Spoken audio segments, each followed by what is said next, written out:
Panchayat election में तिपरा मोथा को भी फाइट करना चाहिए और फाइट करेगा। मैं अपने लीडर्स को, वॉरियर्स को, वर्कर्स को एक बात बोलना चाहता हूँ। जब तक हम लोग सिर्फ अपने ही एडीसी एरिया के अंदर देखते रहेंगे, हमारे बहुत तिपरासा लोग हैं जो एडीसी से बाहर भी हैं।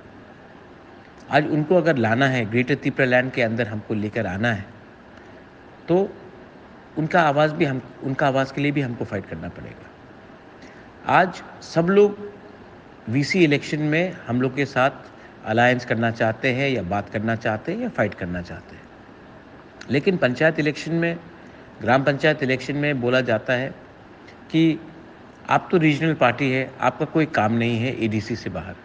क्यों नहीं है? क्यों तिपरा साहब बड़ा सपना क्यों नहीं देख सकता? तिपरा साहब पार्टी बड़ा क्यों नहीं बन सकता?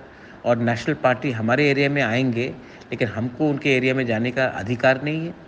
ये पूरा राज्य हमारा था और आज हम क्योंकि छोटा सोच रहे हैं तो हमें छोटा मिल रहा है।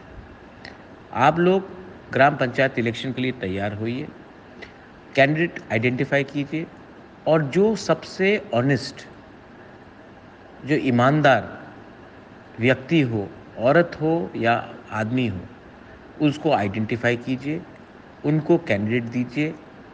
हम और मैं बैक करूंगा और हम लोग अच्छे तरीके से ये इलेक्शन में फाइट करेंगे। ज़िंदगी में अगर कुछ मिलना है ना, तो फ्रंट फुट में खेलो। बैक फुट में खेलने से आप हार जाओगे। ये मेरा सोच है। और ईमानदार लोगों को चाहिए, जो सबसे ईमानदार हो अपने गांव में, जो गांव में अपने लोगों को हेल्प करे, जिसका छवि अच्छा हो।